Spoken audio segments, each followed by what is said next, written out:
Today, we're taking an honest look at honesty with my friend, Reverend Jeremy Gove, author of the book, Let's Be Honest, Living a Life of Radical Biblical Integrity. You can get the book on Amazon, or if you prefer, you can visit www.jeremygove.com and purchase the book there. Jeremy's the student pastor at Truth Tabernacle in Blackshear, Georgia. He's a dynamic preacher and teacher, a gifted graphic designer, and marketer via his company, Foxfire Media. He's a tremendous friend of mine and a genuine Christian. He's husband to Sarah and father to their newest addition, Avery. I have 3 copies of Let's Be Honest that I want to give away. So for the first 3 people who go like the Apostolic Voice page on Facebook, I'm going to send you a free copy. Jeremy and I talk about fatherhood and debt-free lifestyle. Jeremy gives some great advice to student pastors and ministers in general. We talk about marriage and the principle of best intentions. From the book, we discuss the biblical perspective of truth, holiness, and sanctification, and how all that ties into honesty. We talk about the Statue of Liberty and things only seagulls can see, and much more. This was a fantastic conversation chock full of nuggets that will keep you thinking all day long, and I know you'll enjoy it. 60-second break, and we'll jump right in.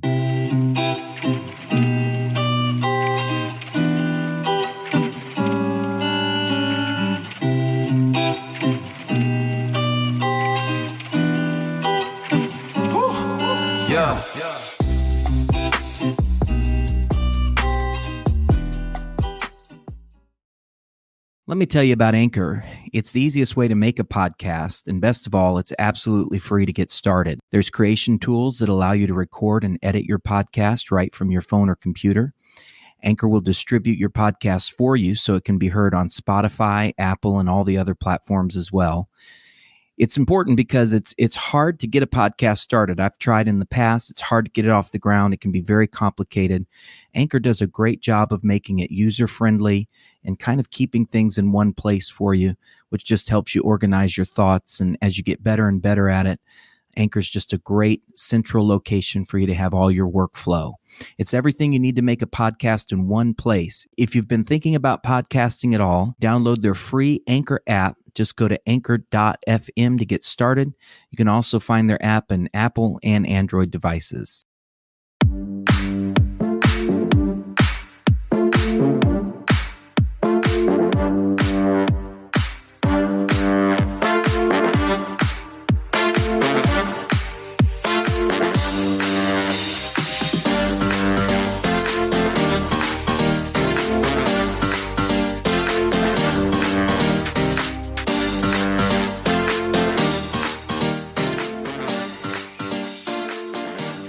Jeremy, I'm so glad that you could be on Apostolic Voice today, taking your time, and I've got a lot of questions for you. I'm very excited to talk to you about Let's Be Honest.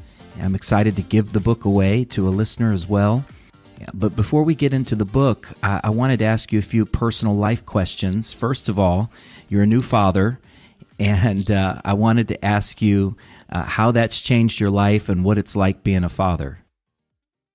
Well, thank you, Ryan. I appreciate the opportunity to be here and to talk with you for a little bit. And as far as being a father, it has changed everything. Right, it does. I'm sure that's probably the understatement of the year, but it has changed everything. And it's odd because on one hand, it's like she just got here, and then on the other hand, I can't imagine life. It's hard to remember what life was like before she did get here. It's so hard, yeah. Yeah, it's an amazing experience. It's funny when you first announce, everybody tells you this is going to change everything. Life will never be the same. You know, I'm sure that you probably heard the same thing. Oh, sure, absolutely. and then you think you understand that, and you think you know what things are going to change, and then once you get on this journey, you realize how little you knew. That's right. That's right. Do you still know the days and the hours of her birth date and all of that, or do you just have a general idea at this point? It's going to be, it was August 29th, and she was born at 7:18 p.m. in Savannah, Georgia.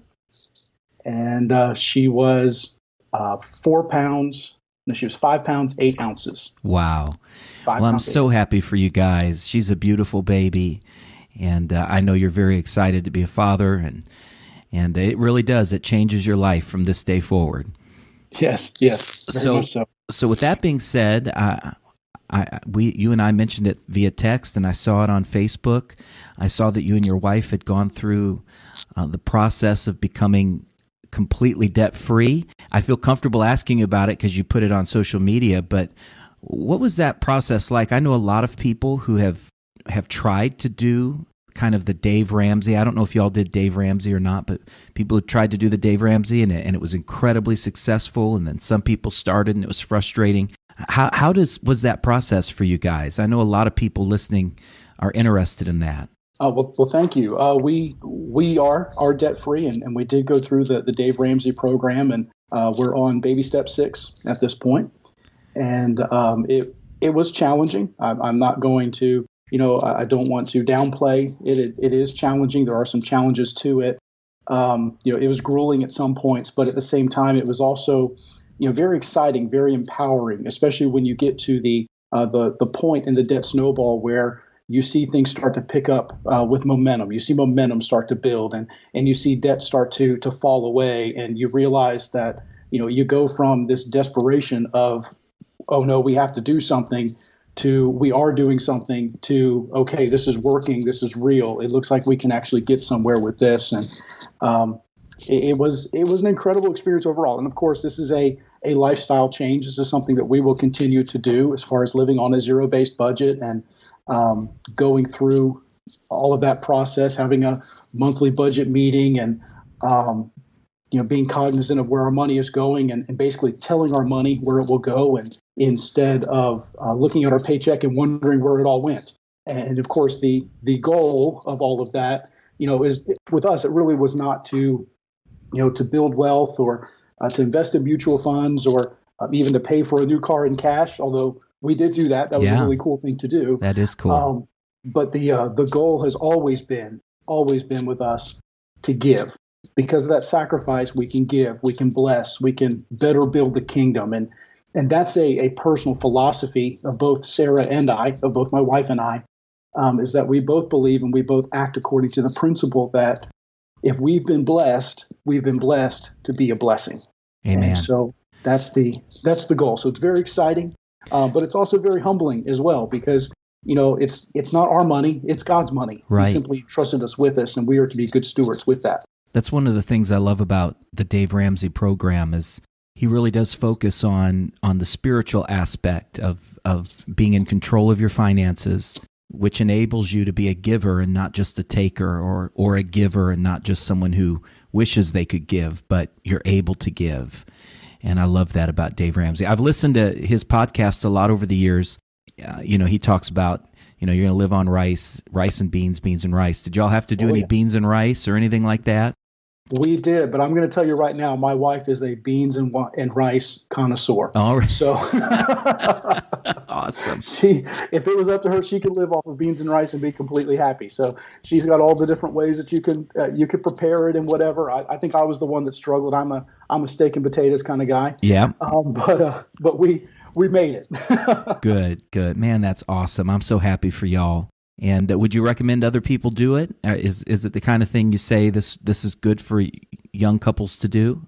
Yes, most definitely. Good. In fact, that's one of the things that my wife and I have talked about, down the road. That's one thing that we would like to do is a new couples gift or a marriage gift, something of that nature.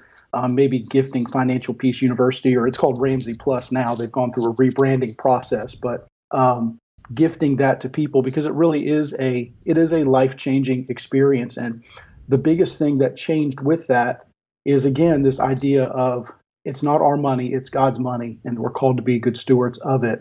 And we're called to get out of debt, because debt is a thief. And the Bible says that several times throughout, it's all throughout the scriptures, that debt is a thief. Sure. And so we can use the funds that we have raised through our income to be able to bless others. And I think that that's a kingdom mindset.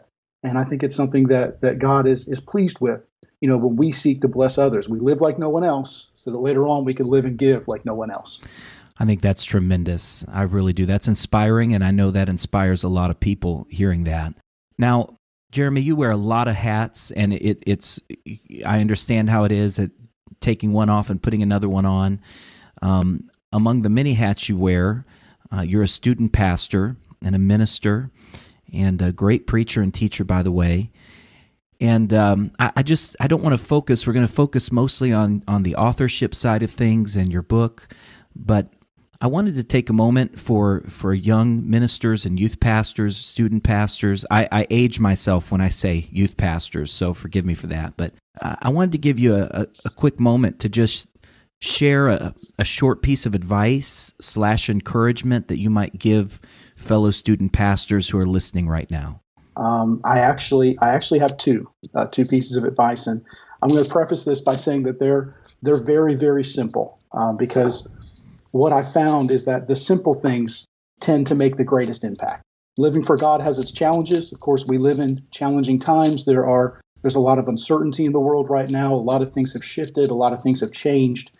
Living for God definitely has its challenges. Living for God can be challenging. But the truth of the matter is, it's very rarely complicated. Right. The keys to spiritual success are very simple. Stay connected to God's presence, stay connected to His Word, stay connected to His people, stay connected to Him in prayer. Those are our 4 keys to spiritual success, and they're not complicated. They take discipline. They do take some effort. They take some planning, but at the end of the day, they're very simple, because those simple things make the greatest impact. And so here are my pieces of advice. They're again, very simple. The first is always love, and the second is always look out. That's good. So the first is always love, and in student ministry, at the end of the day, our focus is to build relationships. In fact, my wife and I, we call our teens, our students, we call them our kids. And we've called them that from the time that we stepped into this role. And we will I'm sure we will continue to call them our kids. And it's not because we're trying to be a second set of parents or anything of that nature, but it's because, we love them. We cherish them. We invest in them. We do see them as our kids. We want to see them succeed. We want to see them successful in life and in the classroom and on the job. And of course, most importantly, we want to see them be successful spiritually. And so we're building those relationships. We love. Yes, we teach. Yes, we train. We do a lot of big things, and we invest a whole lot. But at the end of the day, the core of it is love. We always love. Always love. And we had an example of that just recently in a recent Sunday school, our youth Sunday school class. And we were going through the beginning chapters of the book of Daniel and talking about Daniel's life and how he was able to live in a society that was increasingly against the principles and the things of God. And so we were talking about those things, and we always have an activity that we begin with that kind of gets the students' minds into the right place. And we sort of use it as an icebreaker. We use it as a wake-up session. We use it as a couple different things to get them ready so they can hear that lesson. And we took one time where I had a planned activity, and we began talking before as class began. And of all the things we talked about, we started talking about things like how to be successful on your job and principles of retirement and investing and just basic things like that had nothing to do with the lesson, but that was the need at the time. And we built that relationship. And then I took the activity, I set it aside, we talked with them, we built that relationship, had a good conversation. And then we went on from there and said, okay, guys, well, now it's time for us let's go ahead and transition. We're going to go into our series and pick up on the next lesson in this series and go forward from there. And we use that opportunity to, of gauging where our students were and what they needed in that moment. And again, build that relationship. Always love. Always look for those opportunities to make things extra special, to invest in your teens and your students, and it'll make a tremendous impact. The second piece of advice I would say is always look out. And this is more on the preparation side of things. So the first is more on the relationship side. This is on the preparation side. And I would say always look out, because life is full of opportunity. Life is full of examples. We can always find a way to take the happenings of the past and the happenings of the present and find some way to communicate Jesus through them.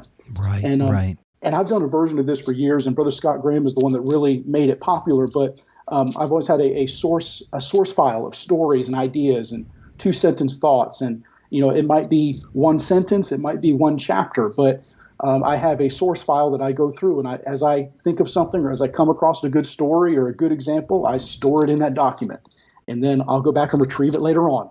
And so I'm always looking for a good story, always looking for a good example, always looking for a real life application of truth. And we only find those things if we're actively looking for those things. We only perceive what we're looking for. And so always look out, always be looking, because there's opportunity all around you to pull the kingdom truths, the truths of the kingdom of God from everyday practical things. And we know that's true because that's what Jesus did throughout his ministry. He used story. He used everyday happenings. He used everyday occurrences, processes that the people of his day and age would have been familiar with.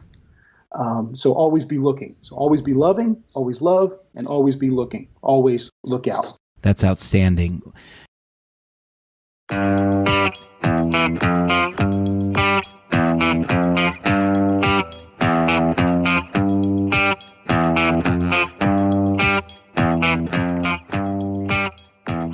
I want to move into the author side of things, and I have to make a confession. I have not had the chance to purchase and read your newest book. If I'm understanding correctly, is it digital only? You're not able to buy a paperback or a hard copy of your newest book? Is it all digital still? It's actually available electronically, but it also is available in paperback. Oh, great. And it's funny actually saying, calling it my new book, because in reality, my first two books, the two books that I've put out there, they were released about 2 months apart. And so just about the time that, let's be honest, was gaining momentum, instead of just riding that wave and continuing it, I just went out and wrote a new book. I don't know what I was thinking, but I did. Well, I can't wait to read it and get you back on to talk about that book. But I want to give you a chance to tell everyone where we can go to get more information about you. The newest book I know is called Greater Than Fear. And maybe you could tell us a quick little snippet about what that book is and where we could go find it, and also Let's Be Honest. Sure, yeah. The title of the second book is called Greater Than Fear. The subtitle is Defeating a Cultural Pandemic. And so the focus of the book is fear. Shocker, I know. But in all seriousness, it's really more of a booklet than a book. It's about 50 pages, 4 chapters, very short. And I had written it kind of to envisioning it as something that could be used almost like a tract. We could something that could be bought in bulk, and maybe someone could stamp the inside cover, place it around the community, and use it to encourage everyone who reads it. In fact, I have several people that actually use Greater Than Fear in that way. They'll buy them a couple at a time and give them out as books, or give them out as gifts to people. And what I tried to do was not minimize the pandemic, because we all know that COVID-19 is real. We all know that it's out there. But I wanted to put a clarion call reminder out to the body of Christ that no matter what happens, no matter what shakes, no matter what occurs, at the end of it all, we have hope. Yes. And we can not only have courage, but we can be courageous. And that's actually that the first chapter focuses on, is the difference between having courage and being courageous. And the title of that chapter is Doubt Is Not Your Friend. I can't wait to read that. And I know that's going to be a blessing. And people can find that, I know, on Amazon. Is that the best way? Is that your preferred way for people to find it? Or do you have a website that you'd prefer our listeners to go to? I do have a website, but my website, if you click on the link that says anything about my books, it reverts back to the Amazon marketplace. So Amazon is the best place to purchase it. Of course, I have people, like I said, I always have hardback copies, in my possession. So there are people that will hit me up physically and buy the book that way. But Amazon is definitely the most convenient, the easiest way probably for people to get their hands on both books. And it's also Greater Than Fear is in paperback and Kindle, but Let's Be Honest is available in Kindle, paperback, and also available on audio, on Audible as well. Well, I highly recommend Let's Be Honest. I've given several copies away, and it's It really is an outstanding book, and I'm not just saying that because you're my friend, and I'm also not just saying it because you asked me to write the foreword, which I truly appreciate. It was an honor to do that. And I wanted to ask you first, just for people out there who are aspiring writers, who have thought about writing, I'd like you to give a little insight into the writing process. How long did it take? How did you find inspiration? And how did you conduct your research for the book? Because clearly there's a lot of study that went into it. But mostly I'm just curious how the process worked for you. Right. The way that the process worked really with each book had its own process. Each book had its own process is what I found. With Let's Be Honest, the process was where it all began was about a decade ago as a Wednesday night Bible study. And so I had taught on this concept of biblical honesty. And so I had a lot of content there.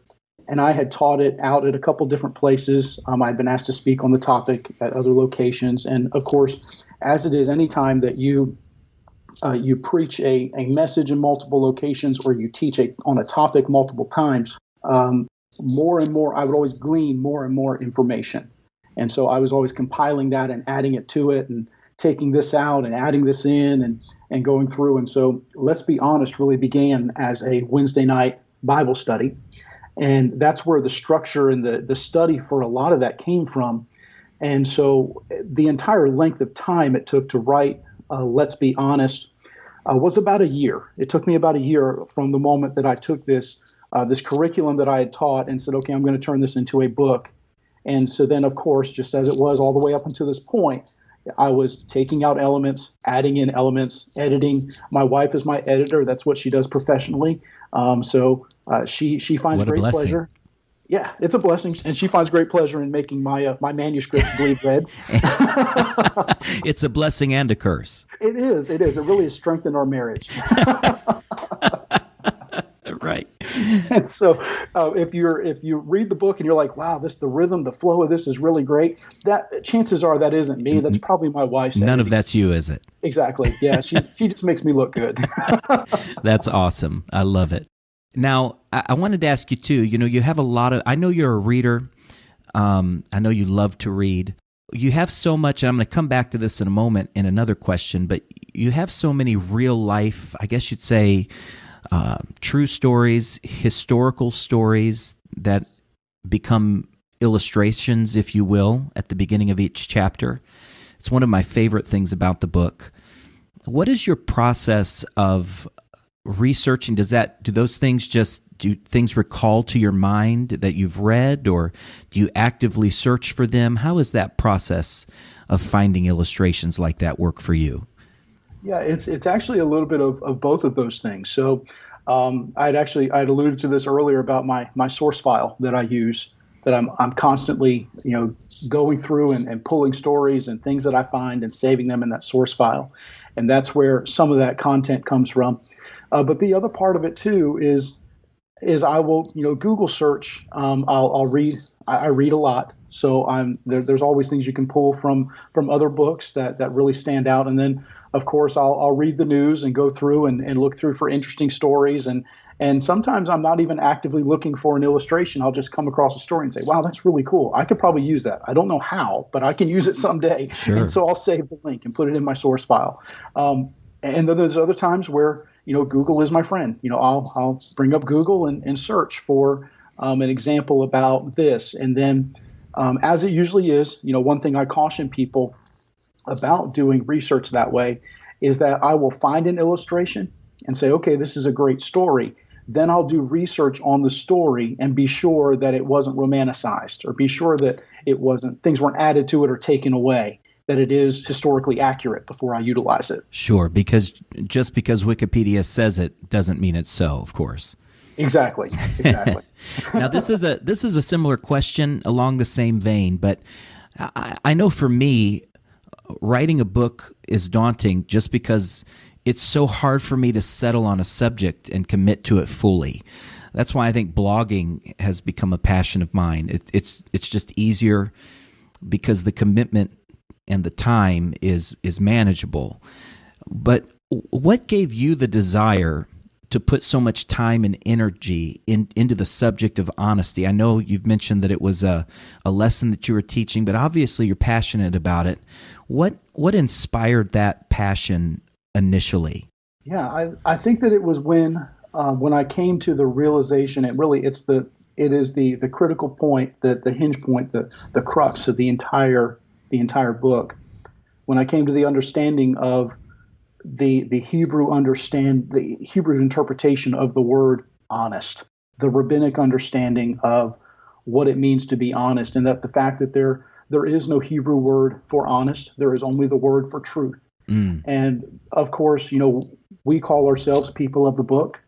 We seek to emulate the principles of the Word of God in every element of our life, or at least that's what we're called to do, right down to the fact that we try to imitate the early church as much as possible. We want to have the same experiences, the same power, the same closeness to God. You right down to the salvation experience. We want to emulate the words of the book. And so when I realized that this word honest really did not exist in Old Testament scripture, that it really is the word truth, that brings about another layer of depth to where I said, okay, well, if I am a person of truth and I am truly following after God, then I have to dig into this and see what is there. And that's really how the study began. It began by looking at truth through different lenses. The idea of accuracy and integrity and credibility. And then the other pieces just kind of began to form as I began to dig in. I began to see more and more, and this structure just kind of rose as I was going through to where we used the acronym BASIC. And so that's where that came from. It started off as just looking at, an interesting idea that there is no Hebrew word for honest, it's just the word for truth, to digging into what it means to pursue truth and be people of truth. And then once I dug into that, taking that information and organizing it in a way, because I started to see a pattern that began to rise to the surface as far as it's not just viewpoints of truth, it's elements of truth. And so then we take those elements and we find a practical way to apply them. And really, if you dig down into it, the book is really not about honesty in the sense that you would initially think when you pick up a book that's called Let's Be Honest. Really, the book is about the biblical understanding of honesty, which is truth in all of its varied meanings and applications to our lives, which is one of the things I think makes this book so fascinating.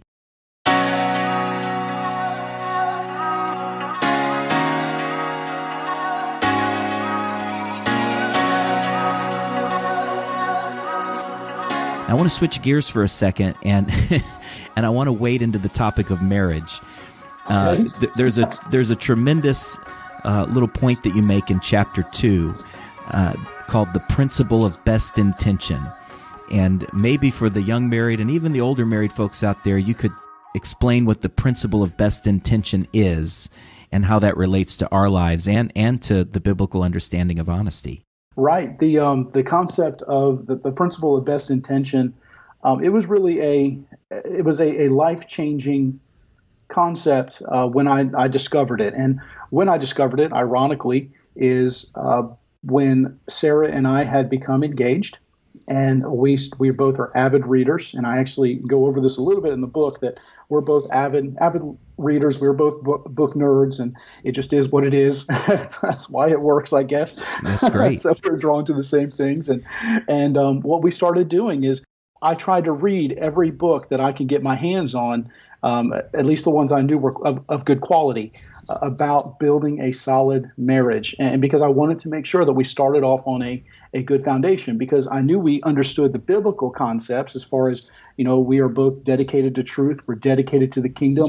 When we were dating, that was one of the things that we discussed was, I told her and she actually had told me. We were both, had a mutual understanding that, we are both called to do more than just sit on the pew and exist, that we are called, that both of us have a call in our lives to be active in the building of the kingdom.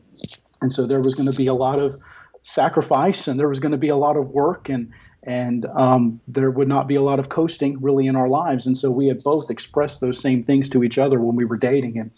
And so we knew we had the biblical foundation, but we wanted a deeper, I guess you could say, a deeper marriage foundation. We wanted to know, I guess I know this principles of Scripture, but I want to see how they apply to our marriage and make sure that we are going about this in a biblical way with a biblical mindset.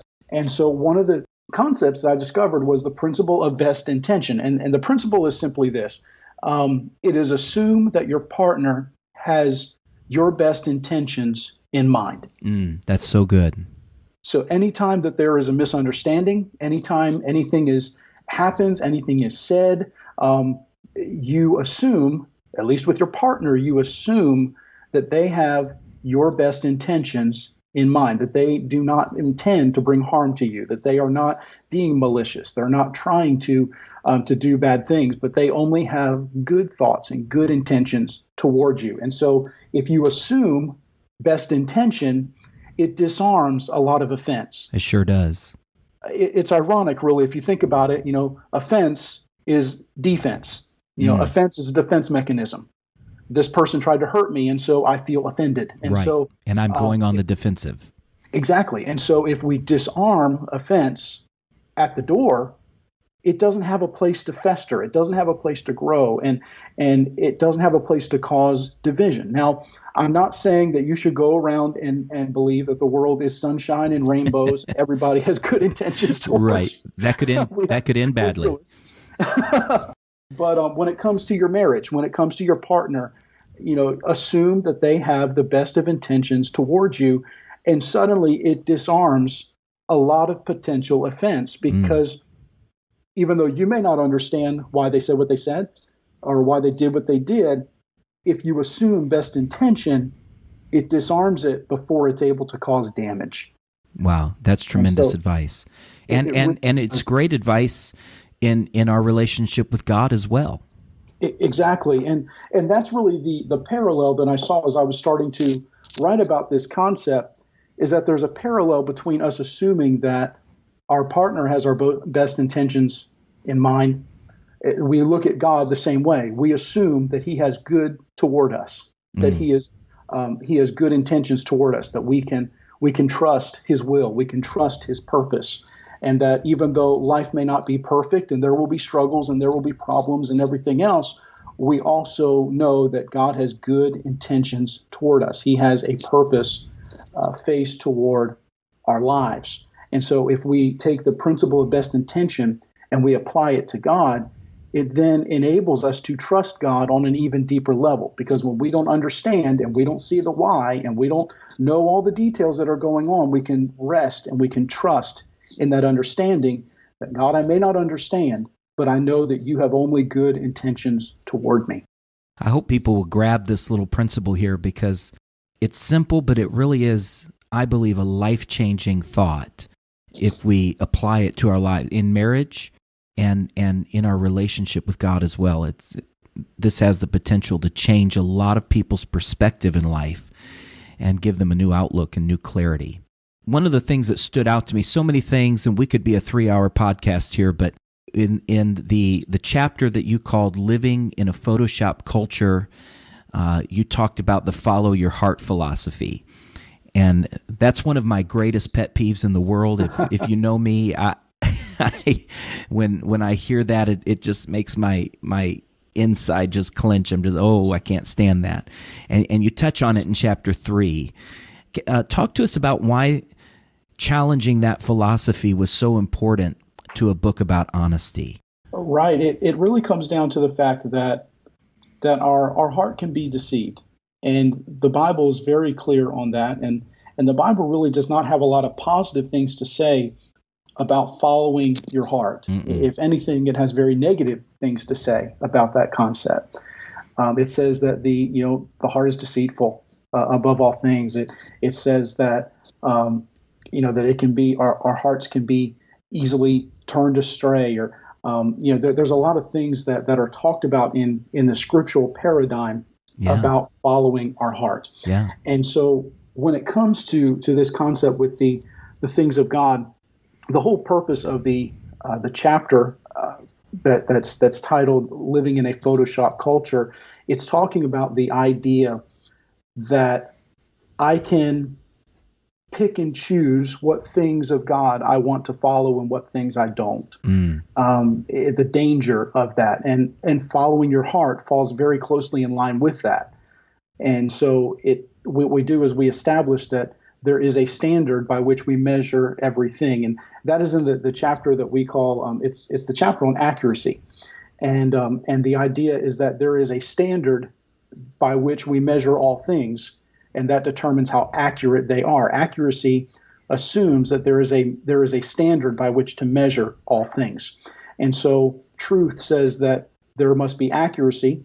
Truth says that the Word of God is that standard of accuracy, and truth says that as we live our lives, we must live our lives according to the standard that God has set.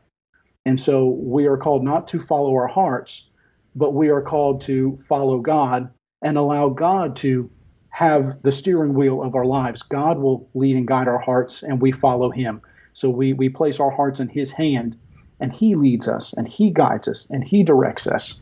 And we're able to follow His leading and His prodding. And of course, as we move forward in the book, there's also the other idea that integrity is that place of where God changes our heart to where it's more in line with Him. More in line and to with where Him. We're not following our hearts, we're following Him. And it's just a byproduct that our heart is aligned with Him. At the end of the day, no matter what our heart does, we're following Him. Right. We don't get to be the standard. We don't get to set the standard. We align to God's standard. That's so powerful.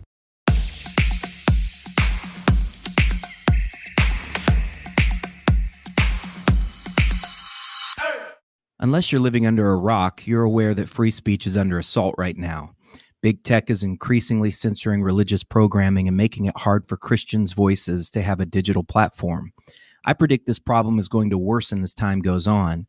That's why I'm asking you to consider supporting this podcast on a monthly basis. You can financially support us by giving as little as 99 cents a month, or you can give $4.99 or $9.99 a month. Just go to www.anchor.fm/apostolic voice/support. That link is in the show notes on the device you're using to listen right now, and you should be able to just click the link and it will take you where you need to go. Thank you to everyone who's already done so. Also, please consider giving Apostolic Voice a 5-star rating and review on iTunes. They're the big ones, and they are screening religious programming, sometimes even hiding reviews and rankings. However, if we flood them with reviews, it's more difficult for them to deny our request to post them. Also, keep sharing on social media, and let's be unashamed of our faith, even in the big tech realm. Thank you for listening and lifting us up in prayer. God bless.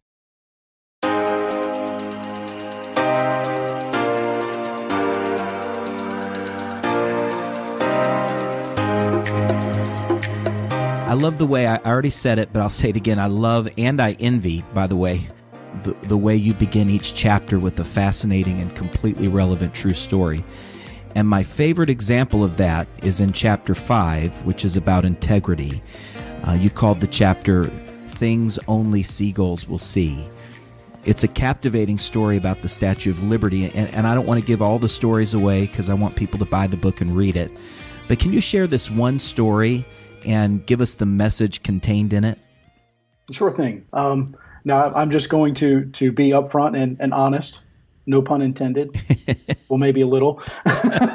Right. But I will tell you that I probably will not do it justice speaking about it as much as reading it in the book. But the gist of the story is that Oscar Hammerstein was quoted in a magazine article, and he was talking about another quote that he had seen. So it's basically third-hand information. But he was talking about someone who had a picture that he had seen in a magazine of the Statue of Liberty, and it was taken from a helicopter, and the picture was taken from the very top of the statue.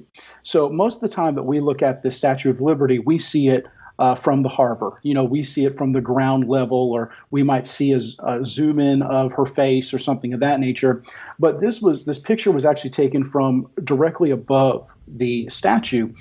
And what was amazing to this person as they looked at this photograph was that they began to look at the sculpting job that was done on the top of her head. And he realized that it was intrinsic. It was very intricate. It was a beautiful design, and that the sculptor of the statue put just as much work into the very top of her head as he did to the rest of the sculpture itself. Amazing. And so, even though everyone would see the torch and everyone would see her face and the bottom of the flowing gown and all of that, where his focus was, where he allowed some of his focus to be, was on sculpting the top of her head. And it's amazing when you realize the time frame of that, because the Statue of Liberty, of course, comes to the United States in 1886, or at least that's when the project begins, and it's around that circa. No airplanes. No airplanes, no helicopters. No way man is dreaming of how to fly, but in reality, we're not sure we're ever going to get there. And so the sculptor of this statue, in reality, probably never thought anybody would ever see the top of his statue. Right. He didn't envision airplanes. He didn't envision helicopters. And he figured that probably the only eyes that would ever view the top of that statue would be the unassuming eyes of seagulls. And let's face it, seagulls just don't care. Right. And it's just, to me, that's a beautiful picture of the concept of integrity. It's the idea that I will do what's right, and I will do my best, and I will put my best foot forward, and I will put in all of my effort and all of my heart, even if it looks like no one will ever know. Incredible. So even in the instances when no one will ever discover that I've done what's right, even the times when no one will discover the spirit of excellence that I have tried to put in this because I'm doing this as unto the Lord, even in those instances, I will still do what is right. I will still put my best effort in, because it's the right thing to do. Even if you think that no one will see it, to have integrity, even in areas that it would even be reasonable for you to assume no one may ever know that I haven't given this my best, or that I haven't been complete integrity all the way through to the end of the job.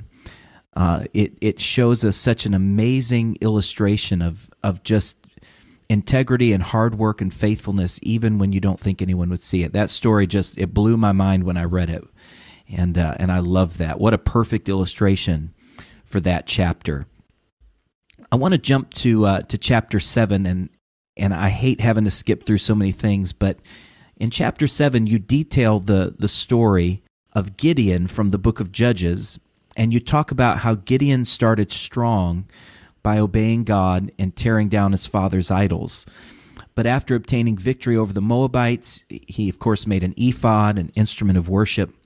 But over time, the people made the ephod into an idol, and that good thing was placed in the wrong position. And I want to quote you exactly from page 86. You said this: "The fact remains, our worship and adoration form our gods for us. It's not a matter of this is my God and so here is my worship. It's where is my worship going, because that's my God. We must identify the potential ephods turned idols in our lives. And to do this, we must honestly ask ourselves some transparently revealing questions. How do I spend my time? How do I spend my money? What do I talk about the most? Where does my mind naturally come to rest? And what items do I schedule everything else around?" Expound on this thought. This is such a powerful thought, and I know it's hard to unpack it all, but could you expound on that for just a moment? Sure thing. That one statement, our worship and adoration form our gods for us, is one of those concepts that really, when you begin to think about it, when you first hear it, you kind of have to stop and say, well, wait a second. And then when you really think about it more and more, you realize that it really is true. And the inspiration for that statement actually came from the writings of Martin Luther. And Martin Luther makes a couple of statements, and basically what I've said there summarizes probably about 3 paragraphs of his writing. And so it's a very, very broad topic. But that concept is a powerful one to understand from the aspect of personal meditation and personal self-reflection. And When I say the word meditation, I'm not using it in the Eastern religious aspect. I'm using it in the biblical aspect, because the word meditate, the biblical understanding, means to take a concept, namely the Word of God, and to turn it over and over and over and Right. over again in our mind, and to let it work on us and to try to look at it from different angles. And taking that principle, we also apply that to self-reflection in our lives. And it is a good practice to take inventory and to look at our lives and assess and say, okay, let's do a heart check here. How do I spend my time? Yeah. How do I spend my money? What do I talk about? Where does my mind naturally come to rest? What are the things that I naturally think about when there are no decisions to be made, nothing's on the line? What are the places where my mind naturally comes to rest? What are those things that I intentionally schedule everything else around? It is the one thing that I will not bend or sway in, because it is the priority in my life, because those are the elements that define our lives. And even though they may be good things, there may be nothing wrong with those things, we want to ensure that they do not become ephods turned idols. They don't become good things turned bad thing, because they've been placed out of order. They've been placed somewhere where they should not be. They've been placed in a place of prominence that is not their proper place. And so that's one of the things that comes into play with the Christian walk. And that is a principle that is carried throughout the entirety of the book, is that this idea of self-reflection and constantly checking ourselves and saying, okay, am I in alignment with the Word of God? Am I in alignment with the principles of God? Have I allowed anything to get in our way? And of course, we've heard the teaching and the concept, and I actually allude to it in the book, the concept of weights and sins, that we are told to cast aside every weight and sin that does so easily beset us. Yeah. It's not just sin that trips us up. That's right. Sometimes it's weights. Sometimes it's things that may not necessarily be wrong overall, but they may not be right for us, because they have a tendency to trip us up. And so we take that personal inventory of saying, God, if I accidentally allowed anything to get in the way, because it's not a matter of this is my God, and so here is my worship. It's where is my worship going? Because that element is my God. And it's amazing. It's amazing how our human nature too we can take something that is perfectly harmless by itself, or even something that might be virtuous by itself, but when we elevate it to a place that's above God, above our relationship with God, suddenly it becomes an idol in our lives. And the only way to recognize this, and I think this is such a cool way that you've brought the book around full circle, to where now we have to not just be honest with others and transparent with others, but now, in order to recognize these idols that we may have created, even unintentionally, we have to be honest with ourselves. We have to be truthful with ourselves. And really, that often is the hardest thing for people, isn't it? Yes. That is the biggest obstacle, definitely, to overcome. It is the enemy of self. The enemy of self. That's so true. Now, for everyone listening, I really do want you to go buy this book right now. Go to Amazon. Jeremy, what is your website again? I don't think we spelled it out for people earlier. What is your website that people could go to right now? Sure thing. I have two websites. The first is www.jeremygove.com.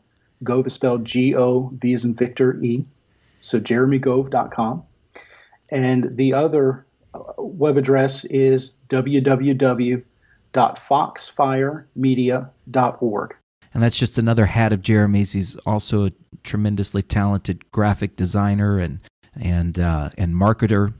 And so you'll want to check that out as well. But for those listening, as you can already tell from our discussion, Let's Be Honest isn't just a boring book reminding us that we need to tell the truth.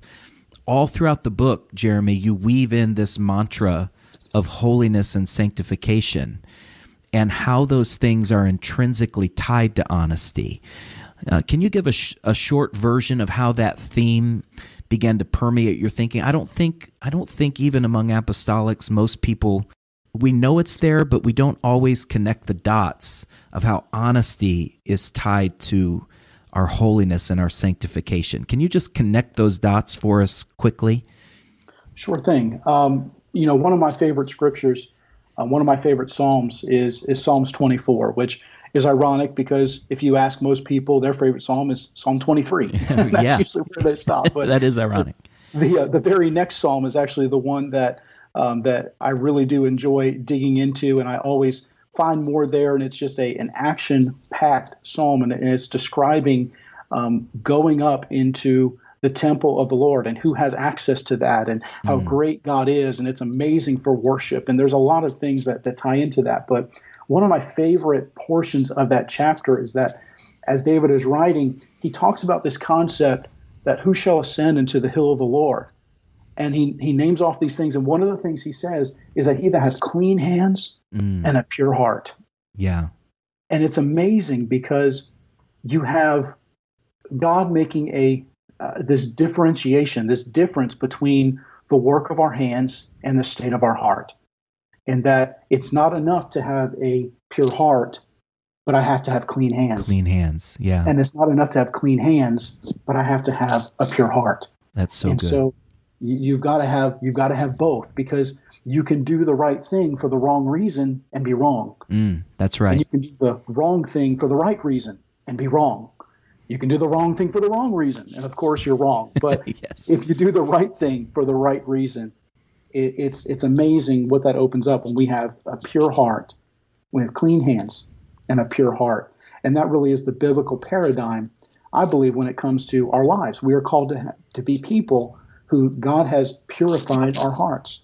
And because he has purified our hearts, our actions will also be purified. He has made us holy as he is holy, and so we live holy in our response to him. We are imitators of God. We try to imitate his holiness. We try to imitate his goodness. We try to imitate his love, and we don't do it in our own power, but we do it by the Spirit of God within us. So the Spirit of God in us echoes against the Spirit of God that we are chasing.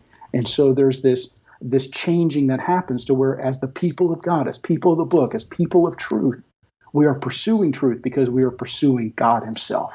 We aspire to holiness because he is holy. I love it. Amen. Well, Jeremy, thank you so much for being with me today on Apostolic Voice. Thank you for writing this book and for everything you do for the kingdom of God. And thank you for being my friend. I truly appreciate it. God bless you. Yes, bless you too, brother. Thank you so much for having me on today.